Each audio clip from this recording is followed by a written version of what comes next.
Good morning and welcome to Black Mental Health Matters. Today we'll be discussing holistic approaches to mental wellness, integrating education and intervention. Joining me today is Louise Taylor. Louise is an educator and a mental health and professional. She's also a pastor. She has a youth ministry going. Welcome, Louise, to the show and introduce yourself to our audience. Thank you for having me today, Sonia. Hello, everyone. My name is Louise Taylor. I'm an integrated mental health professional. That is just one title that I can give you because I wear many hats. We will be discussing some very wonderful topics today that will incite your thinking. Thank you for joining us today, Louise. Thank you. Okay, Sonia, whenever you're ready. I am ready, believe it or not. I am Okay. ready. You know, I'm going to start off by asking you to explain what holistic approaches to mental wellness entail and why they're significant for the Black community.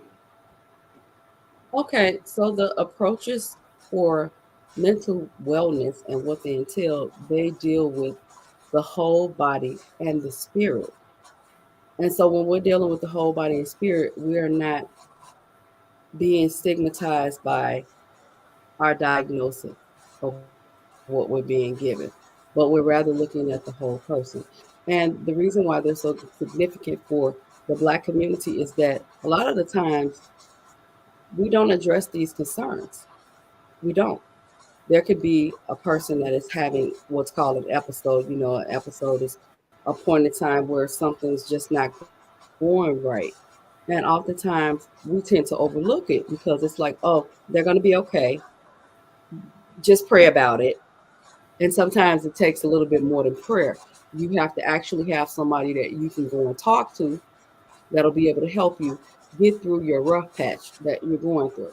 And it's not always a one and done solution where you just go speak with somebody and it's like, okay, I'm done now. Trauma exists within us, and it sometimes takes a little bit more than just one session, 2 sessions. You have to literally go and get everything off of you in order to start to heal. I'm going to go back to what you said earlier about the mind body Okay. connection. There's everything. You have to pay attention to the entire being, not just Absolutely. one aspect of it. So when you Yes. talk about trauma and healing from that trauma, is it then necessary to go to a therapist who deals with a holistic healing, so to speak, someone who's going to look at not just what is going on with you mentally, but also look at what's going on with you physically and also what's going on with you spiritually? Yes, it is. It's very important to be able to go to a holistic therapist or a therapist who is able to help you. In a lot of ways, um, that's one of the reasons why people go to church. Because when you go to church, inside of us, with the whole body, mind, and spirit, the spiritual you is seeking questions and answers. And so, therefore, you're going to a spiritual advisor, your pastor, your rabbi, or whomever it is that you actually go to serve with. And yes, it's like we said before, it's very important because you want somebody that can actually deal with the whole body, the spirit, and the mind, and not just one aspect of it. Because when you look at it, we're interconnected as a being and as a society, right? So Mm-hmm. therefore, we need different moving parts that's going to be able to help us. So it's like this: if you have a toothache, you don't go to a podiatrist, you go to a dentist, right? And that dentist is able to help you with the specialty of your teeth, right? The podiatrist is able to help you with your feet. When you're dealing with holistic providers, you have those that are helping with your spiritual sense, like we're talking about meditation, right? We'll get into meditation. You have those that are helping with the body and the spirit and the mind, which is like yoga. Then you have our energy healers, which are like our Reiki practitioners, which I happen to be. So it's Oh, like, wow. yeah, it's a moving body of work. It's a moving body of work where all specialists are there to help. So to answer, I hope that answered your question. Because as we spoke earlier, So, sometimes it, I go down a different somewhat road. because yeah, somewhat because I'm familiar with all Okay. of those healing Yes. modalities, the yoga, the meditation. Yes. I would throw in there reading spiritual content, depending Yes. on where you're at. I mean, this month now is Ramadan month, and I know that Yes. there are going to be persons who are getting so deep within their spirituality. They one cleaning the body through fasting, because fasting also helps the body to heal and recover, Yes. getting rid of things that are not there.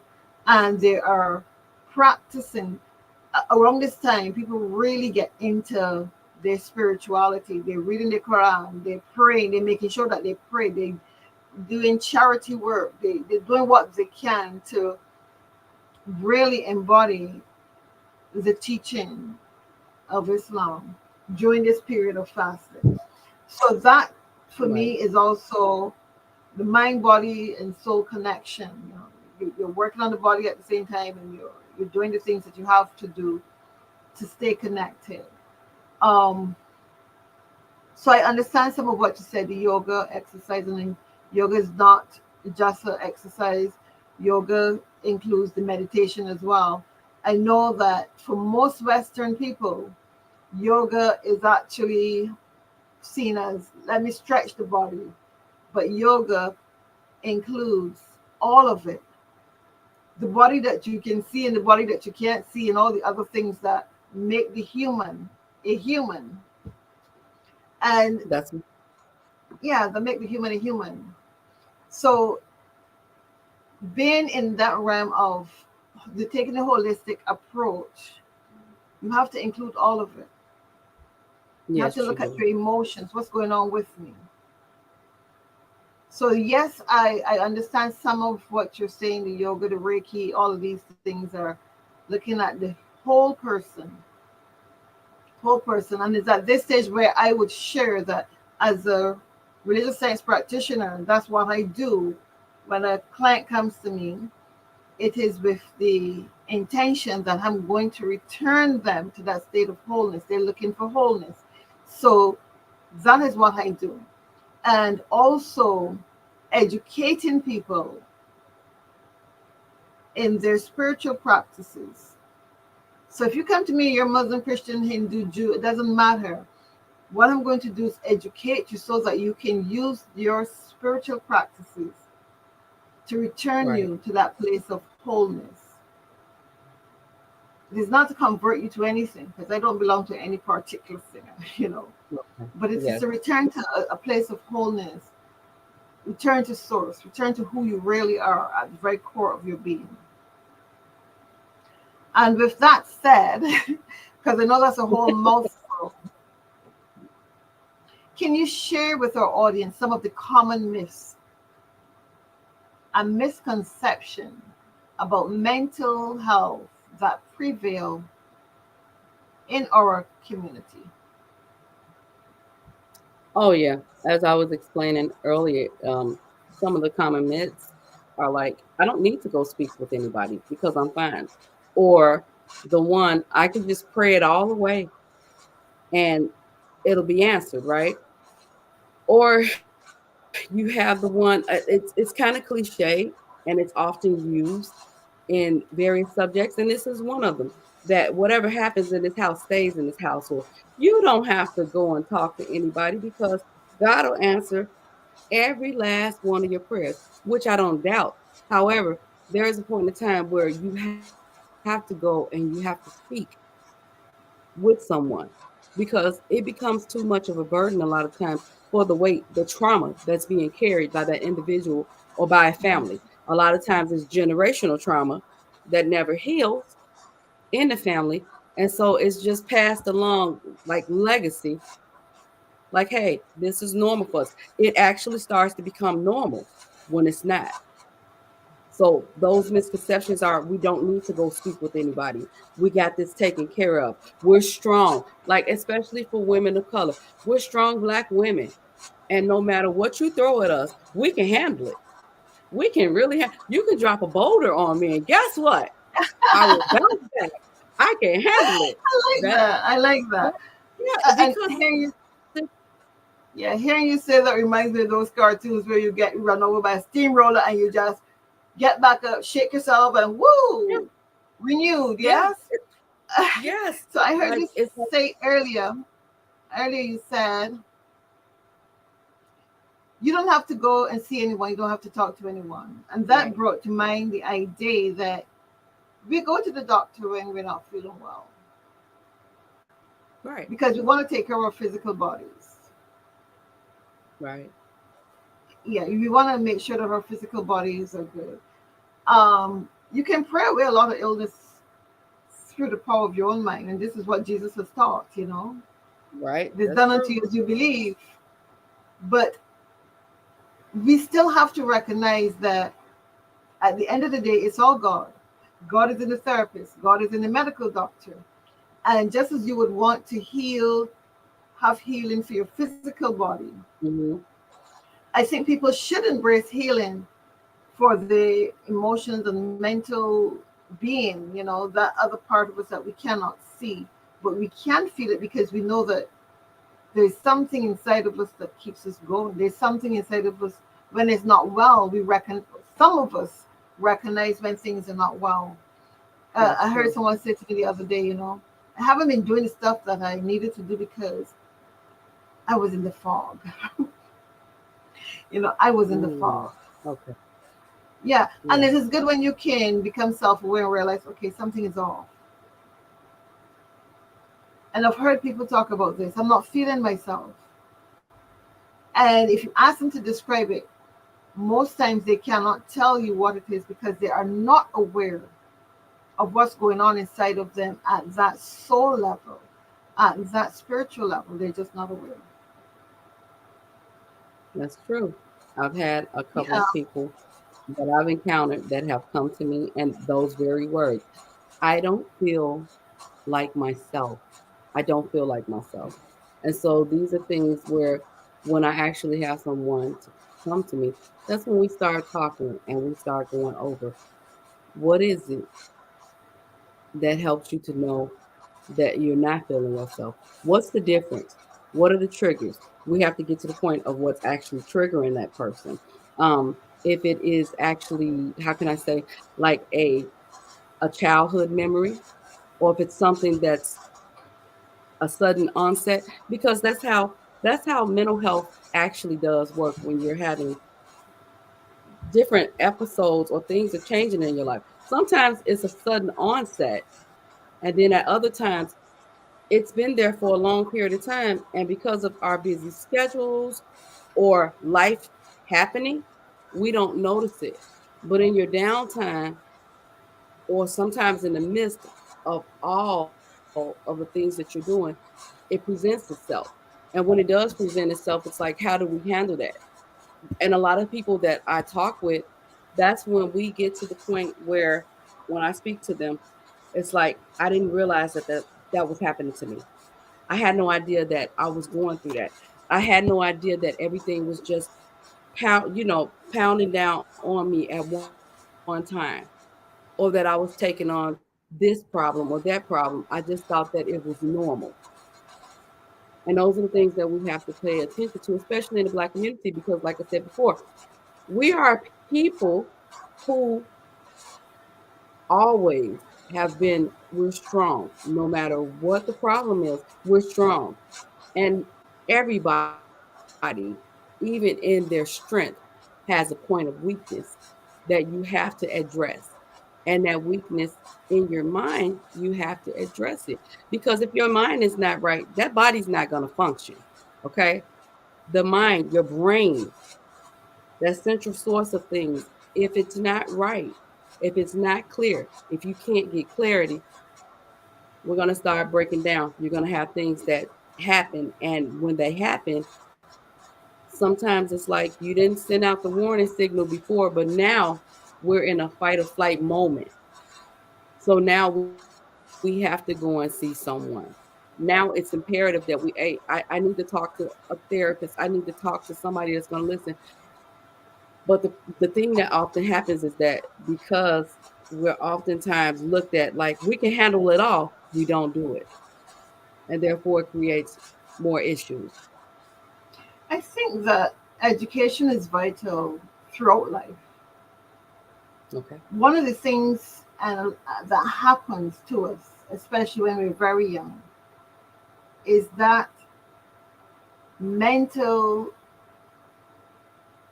trying to find the right words here, but Okay.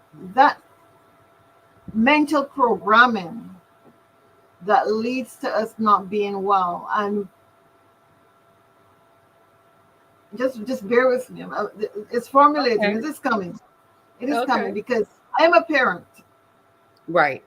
and I have been able to look at my parenting style and things that I've neglected to do. And therefore, I can see where it has impacted my children's mental wellness. Because mental wellness is not about having that psychiatric breakdown or psychological breakdown. There are a lot of little subtle things that go on within the human being that can be construed as mental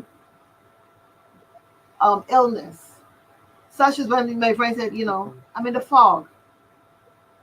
I'm in the Yes. fog, going through the fog. We see a lot of people walking around and they seem okay. They're laughing, they interacting with you, they're eating, they're dressing nice. But there is that subtle something where that says, something is going on. I'm trying to remember. I don't remember who said it, but the soul is restless until it rests in God. And by that I mean rest in wholeness until you find that place where you feel really whole and satisfied with life. And I'm going to come back to this because I think that the older generation, especially the older generation who are older than I am, many of them do not have that educational background, that knowledge base to understand how to raise strong adults. We're always talking about raising children. And then when our children are 40 and 50 and still not getting their life together, it is because of that mental programming that we do as parents, we do as teachers and religious leaders. We teach our people to be less than. We teach them to look at life from some very negative perspectives rather than positive ones. And I think that for me, let me just say, for me, mental wellness comes when you are in that place where you are not just talking about your spirituality, but you're living from that place. You're living from a place like, most mystics would, people like Jesus would have, where life for you is a place of ease and grace. You're not looking out at the world and competing with other people to find your own identity. You show up in the world as who you are because you recognize, hey, look, I'm made in the likeness and image of God. And God has many aspects. I choose to be this aspect at this time in my life. Maybe tomorrow I'll go on and have a different experience and experience life, a different aspect of God through this other experience. So I think that mental wellness comes when you get grounded in your true identity as a spiritual being. And that has to do Sounds with good. re-educating ourselves, and then Hmm. educating the younger generation that is coming to know truth. And spiritual support is important. Unfortunately, we in the Black community, especially in the Western Hemisphere, embrace cultures that are detrimental to who we are within the true African tradition. Storytelling, we tell our story, and that's what maintains, at least I think, let me stand corrected, because I know some societies are still changing. If you go to a big city, it's going to be different. But I think if you go to village life, the traditions of telling that oral story of who you are in the world and maintaining that spiritual tradition is still alive. It's when people go to big cities and they start to learn about Western culture and Western civilization. And I think that's why education is important. How do we change that narrative around mental health within the Black community? What educational programs can we really bring within our schools? Or should we have schools that are just for us, unintegrated, just for us? You know, and I'm saying this because I live in Barbados and our schools are predominantly Black students. Unfortunately, the educational system does not teach us how to embrace our Blackness, embrace Black culture. So education is important, but what kind of education are we going to bring? And how can we bring a holistic education to address the issues that we're seeing within the Black community, where our mental well-being is one where we're at peace with ourselves, we're at peace with people around us? How do we do that? Well, one of the things that I've been noticing a lot more of is social emotional learning, having children to become self aware, show self love, because that's something that I do notice a lot in the public school systems. There are children who they can't embrace who they are because they feel like being themselves, it's not worth it. It's like I'm ugly. Oh, I admire this person. As far as role models are concerned, they're searching constantly for a role model, somebody that they can emulate, they can be just like, not knowing that they have a superpower within themselves where they are a role model. A lot of times our parents have to work. They have to work. And unlike it was when I was growing up, where we sat down at the table as a family and our parents were constantly on it, where they asked you, hey, how was school today? What did you learn? How do you feel? Did you have any problems? We had parents that were there that no matter if they worked or not, they gave you that time. In this time now, as an educator, the things that I see is a lot of the parents don't have the time. They basically can run up only if maybe my child has a problem at the school. And then when they come up to the school, it's like, well, I can't miss work. So now it's like it's leveraging between, okay, I have to take care of my family and I'll have the money, but my child is being neglected and they're losing focus. Their identity is starting to be wiped away. So I think for us as a community, as a society, the more we have professionals who are educated or people who are aware of mental stigmas and how they affect children first and foremost, because if you can catch it at a level when they're younger, then we can start to knock numbers down of the people that are suffering. That's how I look at it, right? And And so that would what that looks like is also making sure that your parents can take education of mental health programs, like you have mental health responders, right? You have all kinds of programs that we have where you can become a mental health coach, or if they offer these things in school by a professional, qualified professional, somebody who area that is, and you give more of those programs, as I explained, with the social emotional learning, not just for the children, but for the parents as well. And we start to bridge the gap of bringing children back with their parents and making it an open conversation.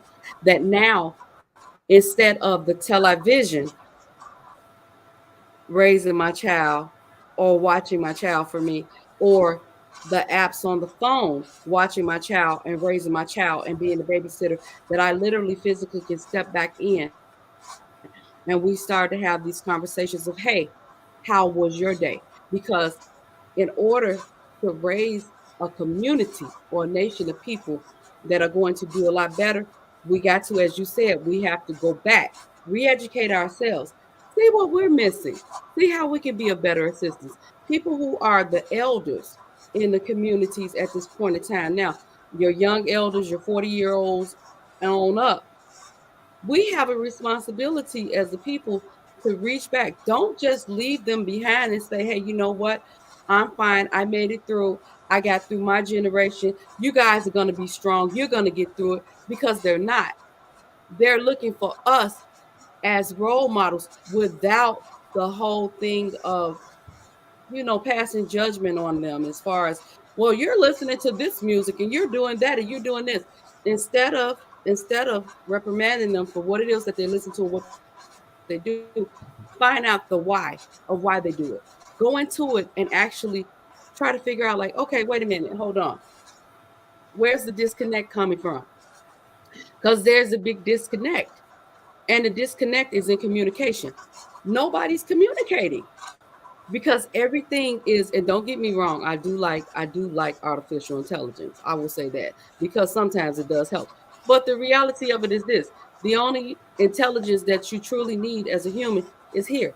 We stop using brain power, we stop using common sense, we stop using communication, and most of all, we stop spreading love and care to one another, because we're so caught up in trying to get everything done in a millisecond, and we're forgetting the most important part.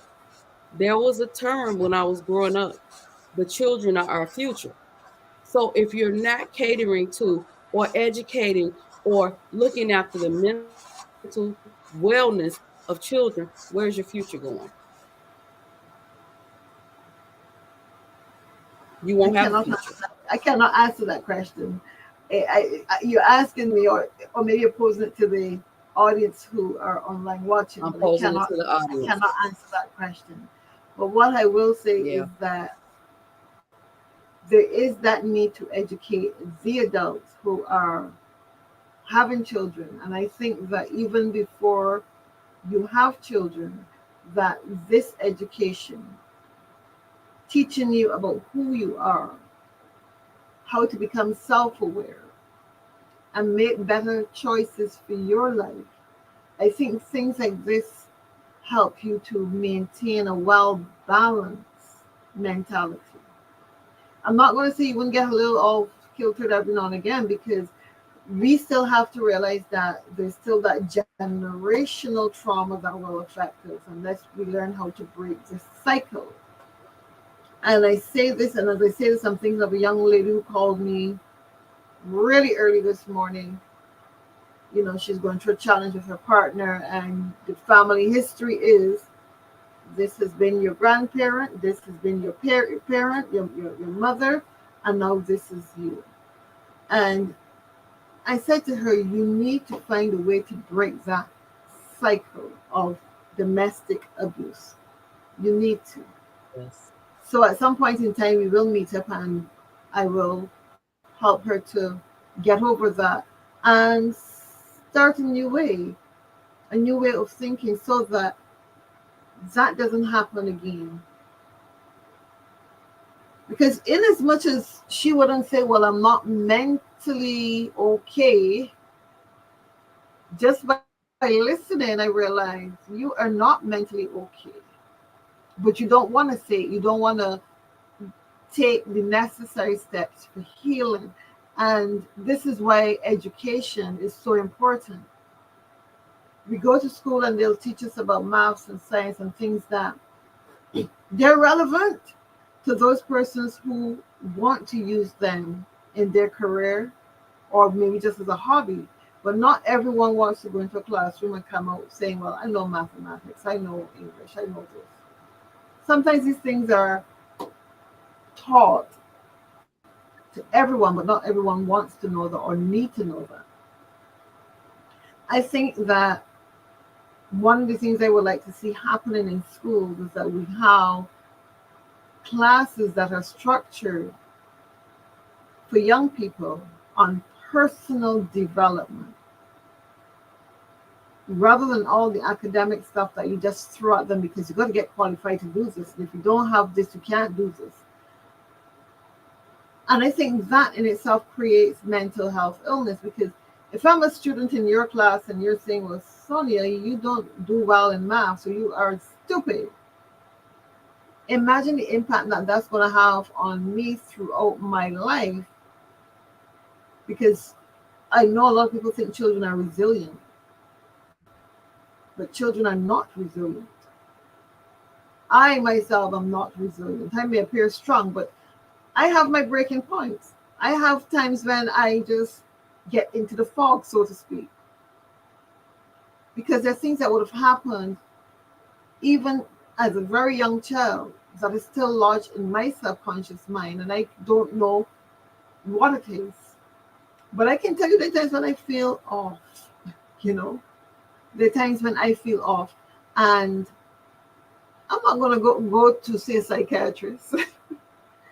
I might see someone from my ministry and have that talk with them and say, look, this is not going the way I want. Something is off. And have that conversation, have them pray with me because that's necessary. But I remember coming across an article that spoke about exercise. Okay. Exercise being one of the avenues through which, or let's say tool, for helping people maintain mental wellness, body wellness, wellness in general. That exercise helps you to maintain all of that and create all of that within your being. And I think that that I think that that is true. I think that that is very true. That exercise helps with your mental well-being, helps with your physical well-being, helps with your overall well-being, your mood, and all of those things. I'm not scientifically minded to give you all the different hormones and stuff that will be released through exercise and correct diet and all the other things that we do to maintain. I'm not in that arena. I don't know if you are, Louise, but this is the question we have here. In what ways do diet and physical activity impact mental health? And how can we incorporate these areas into a holistic approach to mental wellness? Okay, so I am not a dietary expert. I will say that. But speaking from speaking from my I can use me as an example if that is okay. That If is that is okay. okay. I'll use myself. Yes. Okay. So um as far as diet and physical activity, how can I put this? Okay, so you have for me, what I find out is that you have two brains, right? You have the brain in your head and then you have the brain in your stomach, right? So the old cliche of you are what you eat is a true statement in fact. Because if you are eating uh, non living foods, processed foods, what is it, refined foods, things that don't have vitality or give you life, this actually also shows the energy of what you project. It also shows within your body how it comes out to be. If you are a person who, they say that like type 2 diabetes is a hereditary situation that most people have, right? And based off of I type 2 don't think so. diabetes, and I want, huh? I don't think so. I don't agree that it is hereditary. That Um, is what I'm getting to. yeah, I don't agree. That's exactly what I'm getting to. But I'm saying, according to statistics and what's often said on commercials, when we hear it, they tell you that type 2 diabetes can be a hereditary condition. However, upon studying it, especially with people who have diabetes in my family, I've noticed that based off of the way that you eat, based off of how you go about what you put on your menu, that causes the diabetes to happen more so. Now, I have one relative who actually got rid of all the processed foods, the refined sugars, and things that um, are not alive. Okay. And they started eating nothing but whole foods, which goes back to our whole body, our mind, body, and spirit, right? So things that are alive that will give us nutrients. That person in my family was able to reverse the effects of type 2 diabetes. And they're doing a lot better now. And like I said, for myself, I'm on that road as well, making sure that I can reverse it because a body in motion stays in motion. So you need to do physical activities, right? Because if you're not doing physical activities, you're going to lose mobility at some point. Your body's not going to be as strong as it is. And not only your body, but your mind. Because if you're not putting the effort towards getting up and doing something every day where you're active, then eventually you'll start to have ailments. Okay. Body becomes stiff, just like your mind. Your mind will become stiff because it's like it's no activities going on. And like I was saying before, with your way of eating, your habits for eating, if you don't eat in the best manner of whole foods, live foods, then you start to have ailments. So, incorporating that into a holistic approach to mental wellness, the better you do for your body, the better you do for your mind, the better you do for your spirit because it's all interconnected. I like that answer, and I'm going to add to it that some foods can make you so lethargic. Some foods can just pull your energy down. And sugar is one such food. It gives you a high for a few minutes and then That's the truth. crash and burn.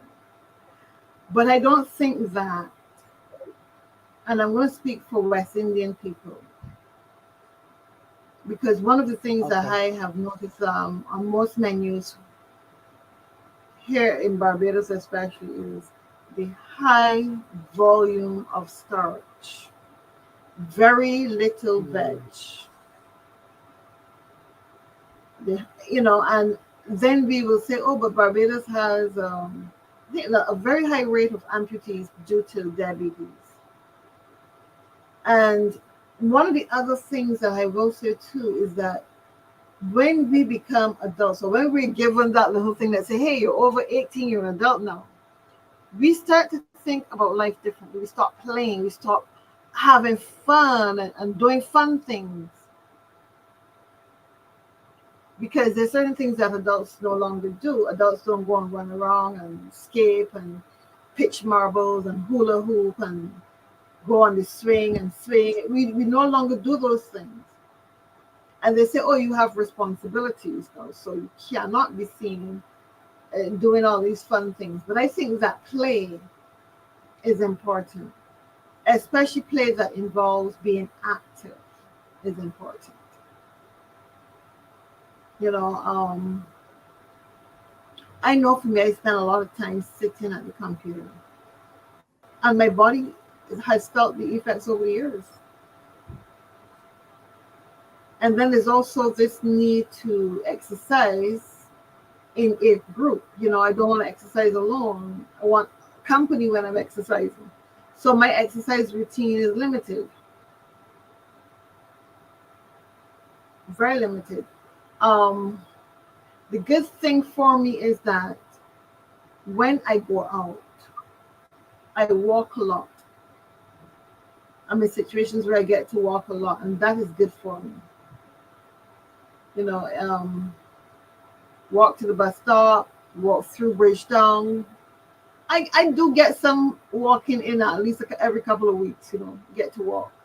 But most of the time I'm sedentary. I'm Okay. sitting. I'm sitting. And life is about balance. You have to bring that mind, body, and soul connection together. You cannot just take care of your spiritual nature by doing all the spiritual Right. practices that you can and neglect to give the body nutrients, neglect to give the body exercise. And exercise helps to clear the energy channels in your body, release all that stuck energy from wherever. We need not have moments of unhappiness the way that we're doing today because of that comparison thing. You're not like so and so, so you're not good. And I think if we can get people to come to that place where they realize, I am made in the image of God, therefore, I am whole, I am perfect, I am complete. And start to really change con- the mind construct where you start to see yourself as being perfect, even within your own imperfection.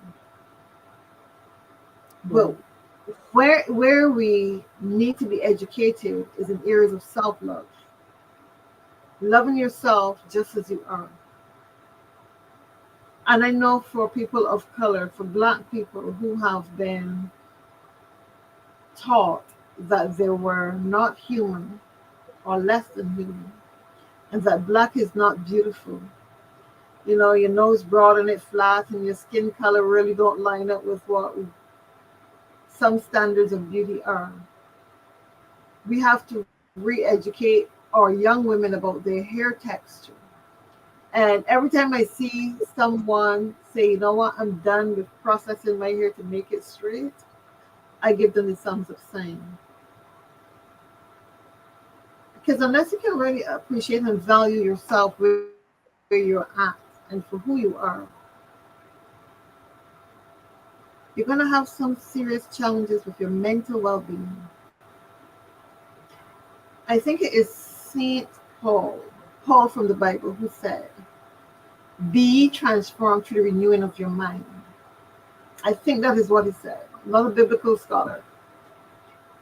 And I think that that is relevant to the education that is needed to get people to change their way of thinking about life in general, to get people to come to that place where they value and appreciate themselves, see their own self-worth. And this is where the education for me needs to go. So that when you show up, you show up as the best version of yourself and not what someone thinks you ought to be. If we can get education Mm-hmm. tailored within schools and other institutions so that the whole person is being addressed rather than just that academic aspect that calls for intellect. But we go into that realm of, oh, my Mm-hmm. soul needs to be educated. My soul needs to understand the journey that it has been on and how that journey has shaped my experiences up until this point. How do I nurture that part of me? How do I love that part of me that I cannot see? But I know it is there because that's what keeps me going. That spirit within is what is giving me the ability to express life as a human being. And that's where I think the education needs to go. Maths and English are good. Learning French is awesome. Being able to speak various languages is great. But I think, Yeah, it instead of is. all of that, let us nurture the whole person. Let us educate people about who they really are. The three in one. The three in one. I would venture to say the Father, the Son, and the Holy Spirit, but that doesn't include me. You know what I mean? That doesn't include me. Yeah. And for me, God has to be reflected through me. God has to be in my image as well. It can't just be that patriot um, way of looking at it.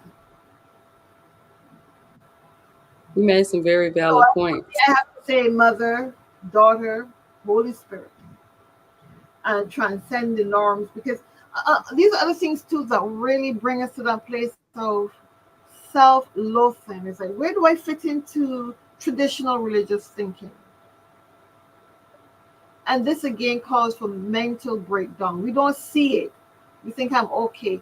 But little things like resentment is also a form of mental illness, not being well mentally.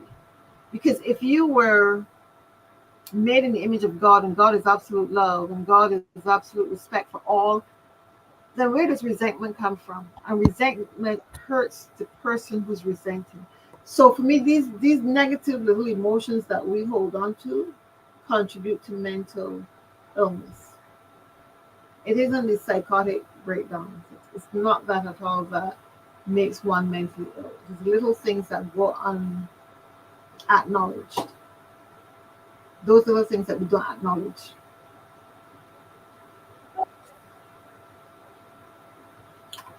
And I'm going to share.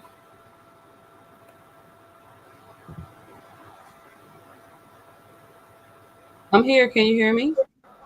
Yes, I can hear you. I can hear Okay. I thought I had a little glitch in the system for a minute. you. No, there's no little glitch. So Okay. I believe we may have touched on this already. What are some of the emerging trends in holistic mental health care that can benefit the Black community?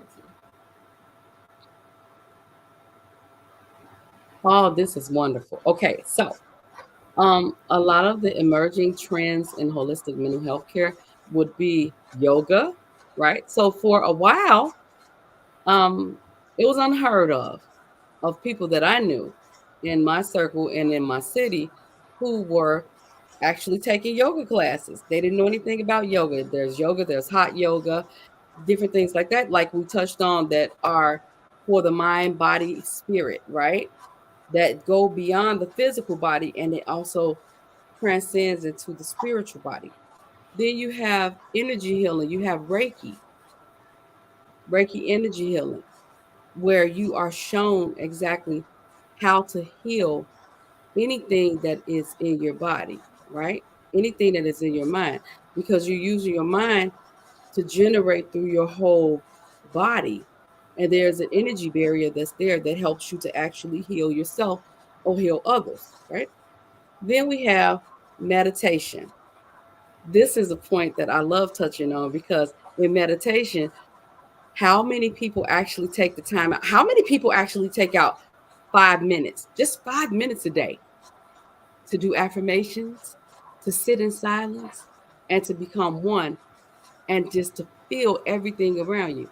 We're too busy most of the time, so we miss meditation, right? We don't get up early enough, some people, to pray. Prayer is a form of meditation. It really is, because it's you and the creator. It's you becoming aware of your surroundings, you speaking even to yourself, even being able to say, hey, you know what?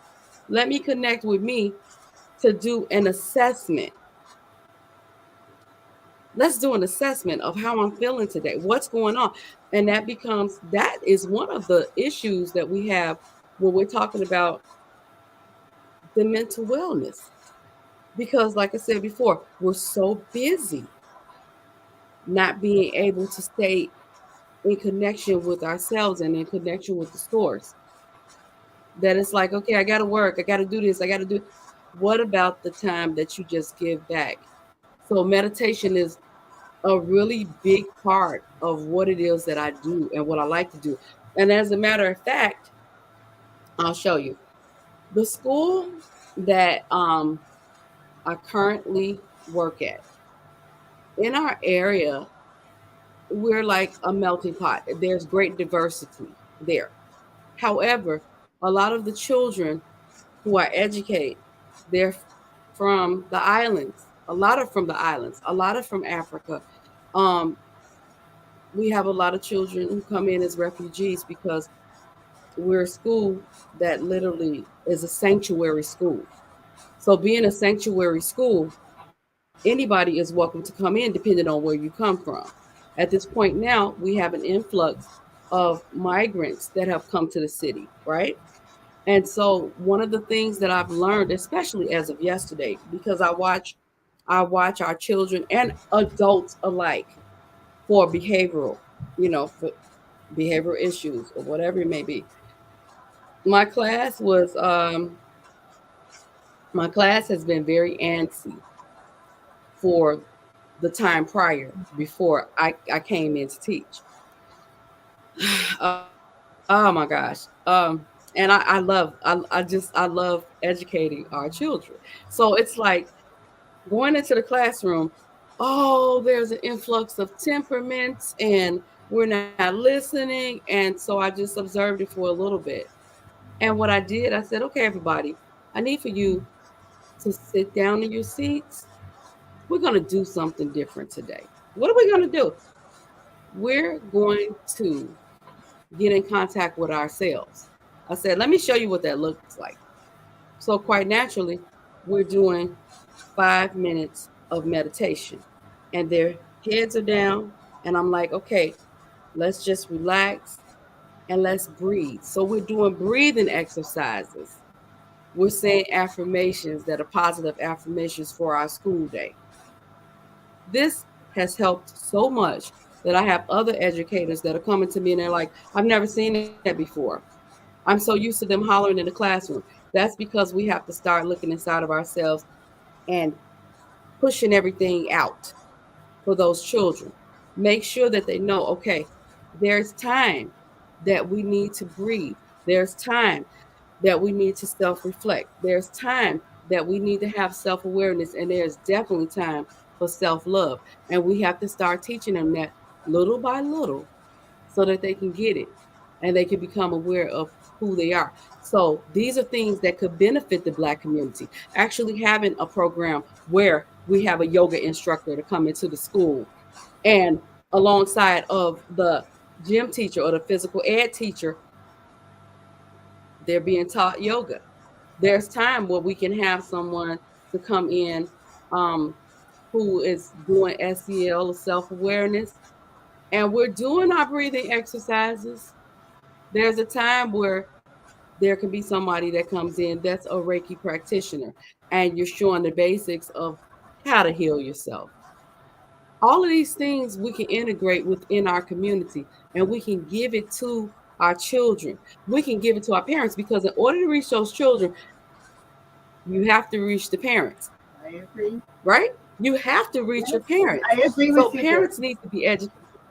Yes, parents need to be educated. And guess what else? Guess what else I noticed? Not only do parents need to be educated, educators need to be educated because I'm Big looking at time.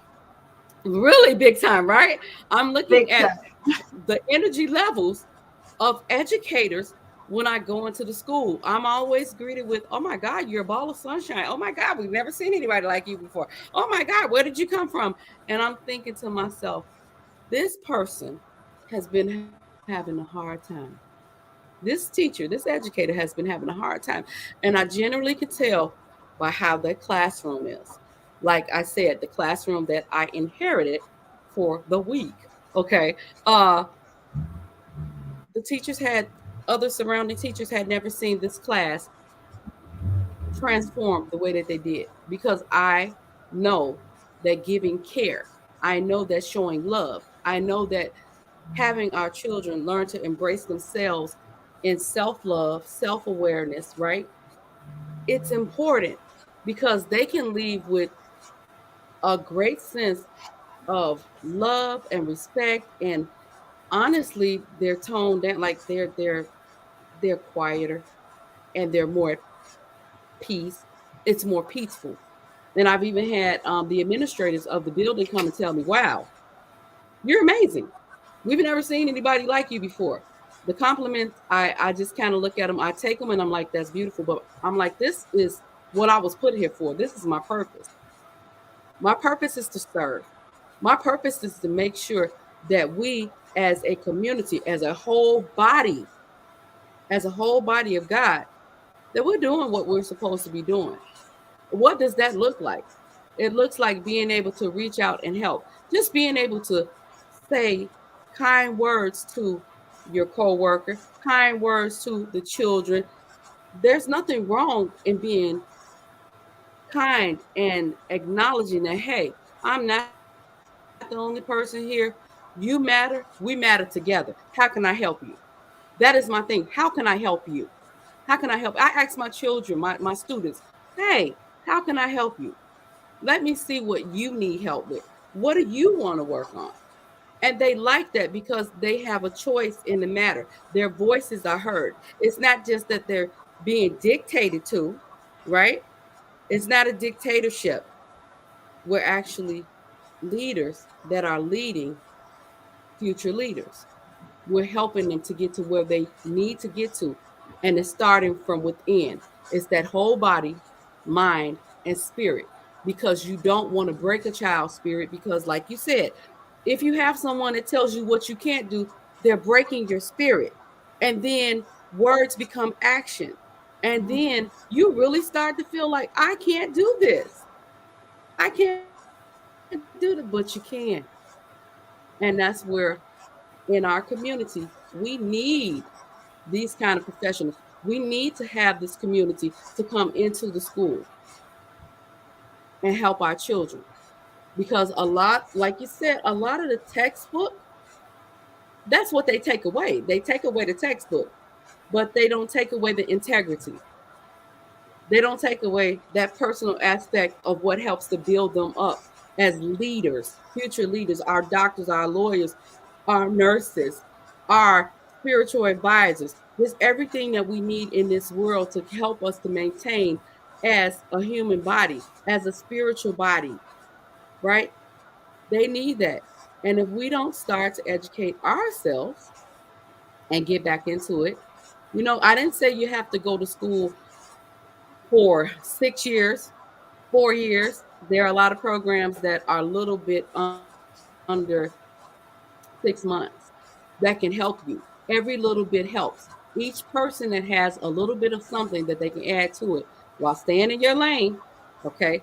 Staying in your lane. That's why I told you earlier, I, hey, I'm not a dietary professional here, but I can only go by what I do for myself and what I've seen. All we need is just that connection from the community. We need to start loving on one another with our kind words. It's nothing wrong with saying, hey, I hope you're having a great day. Hey, you look nice. That looks nice on you. Sometimes people just need a word. And when we go back to a word, now we're going back to the Bible because it's just a word. They often say you need to eat the word. You are what you eat. So, what are you thinking? What are you speaking? What are you inputting into your body, your mind, your spirit, and what's coming out? So, we do definitely need professionals in that capacity to help us in our community. Thank you so much, Louise Taylor. This has been very informative for me. I have always been advocating for education reform in the schools here in Barbados because I understand the youthful or the new mind that comes to us and how we shape that mind determines the world that we will live in when we are pensioners, the kind of people we will have making decisions for our countries when we are older. And that's why I think there's a need for education reform around the world, not just in Barbados, where the holistic approach is brought into the fore, where that is the main thing. We're not just looking at academics, we're not just looking at maybe building secular skills, but we're looking at the holistic development of the human being so that a lot of the negative behavior patterns that we see are eliminated over a period of time, because we're now looking out at the world and saying, you know what, the God in me salutes the God in you, That's and we right. treat each other the way we want to be treated. I know that going forward for me, I'm going to continue to advocate for education reform. I don't want to live in a world as an elderly person where the generation that takes over the leadership are not mentally and spiritually and physically ready for that. I think we can do that. I think we can create a world that works for everyone, where we're living in harmony, where we're showing up the way we should, and that is whole, perfect, and complete. I honestly believe that that can happen. I would like to thank our online audience, those people who are here supporting us on the World Wide Web. And I would like to thank Louise Taylor for an awesome and engaging discussion on holistic approaches to mental wellness, integrating education and intervention. Thank you so much, Louise. Thank you, Sonia. Thank you for having me. You're most welcome. And thank you, audience, for joining us. This has been great. Thank you so much. Okay.